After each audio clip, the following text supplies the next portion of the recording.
దాదాపు 2000 మంది విద్యార్థులు హాజరయ్యారు పండగకు. బాలోత్సవం అనే పండగ ఎందుకంటున్నామంటే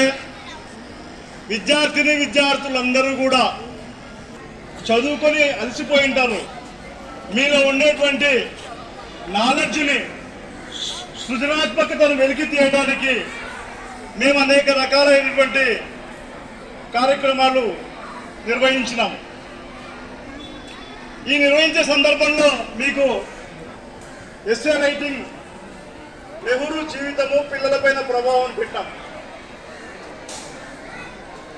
శ్రమ విలువను తెలిపేటువంటి వృత్తులకు సంబంధించి చిత్రలేఖనం పెట్టాం.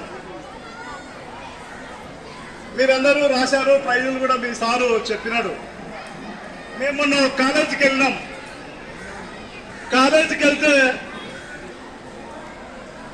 షాహిద్ భగత్ సింగ్ ఎవరు అని అంటే ఒక 10 చేతులు వేసినాయి అంతే. సినిమా యాక్టర్ అల్లు అర్జున్ ఎవరంటే మొత్తం విద్యార్థులంతా చేతులు ఎత్తినారు. మీకు అల్లు అర్జున్ తెలుసు కదా, చేతులు ఎత్తండి. అల్లు అర్జున్ దించండి.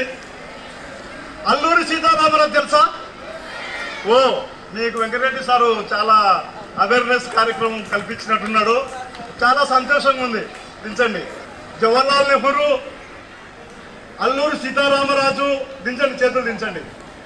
షాహిద్ భగత్ సింగ్, సర్దార్ వల్లభాయ్ పటేల్, ఇట్లాంటి వీరులందరూ కూడా మనకు స్వతంత్రం కావాలని, బానిసత్వం పోవాలని, మనం బాగా చదువుకోవాలంటే మనకు ఆర్థికంగా స్వతంత్రం కావాలా,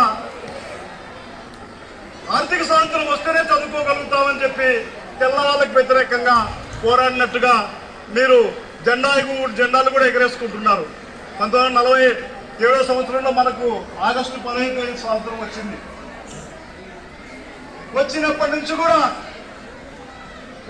మనకు 70 సంవత్సరాలు పైబడి మనం స్వాతంత్రాన్ని గడుపుతున్నాం. ఇప్పుడు మన పరిస్థితి ఏమంటే స్కూళ్ళు, బడికి విలువ లేదు. ఇప్పుడు బడికి చాలా ప్రభుత్వ పాఠశాలలను మూసేయాలని ప్రభుత్వం సంకల్పిస్తా ఉంది. ప్రభుత్వ పాఠశాలల కంటే ప్రైవేటు స్కూళ్ళల్లో మంచి రిజల్ట్స్ వస్తున్నాయని, మంచి ఫలితాలు వస్తున్నాయని, అక్కడ వాళ్ళకి ఇంగ్లీష్ బాగా వస్తుందని ప్రభుత్వ పాఠశాలలకు ప్రాధాన్యత తగ్గిపోతుంది. మీకు సారు డాక్టర్ గారు, బ్రహ్మారెడ్డి సార్ గారు మీకు చాలా విషయాలు చెప్తారు.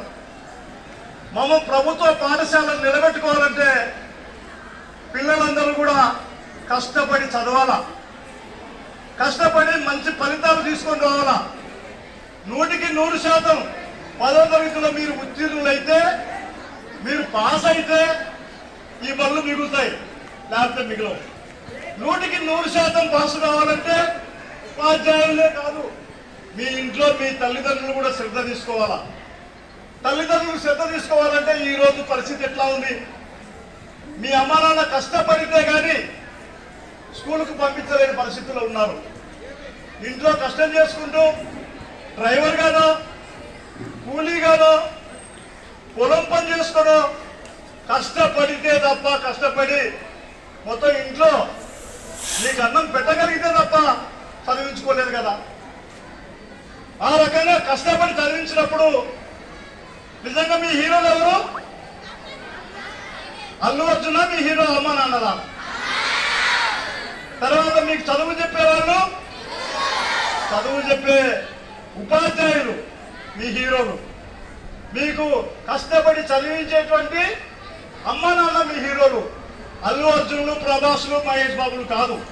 కాబట్టి మీరందరూ కష్టపడాలని, కష్టపడి చదవాలని, చదివి బాలోత్సవం నిర్వహించే పండుగ కార్యక్రమాల్లో మీరందరూ పాల్గొనాలని, అధ్యాపకులు, ఉపాధ్యాయులు కూడా మా బాలోత్సవ పండుగలో పాల్గొనాలని కోరుతూ ఈ అవకాశం ఇచ్చినటువంటి నాకు ధన్యవాదాలు తెలియజేస్తూ సెలవు తీసుకుంటున్నాను.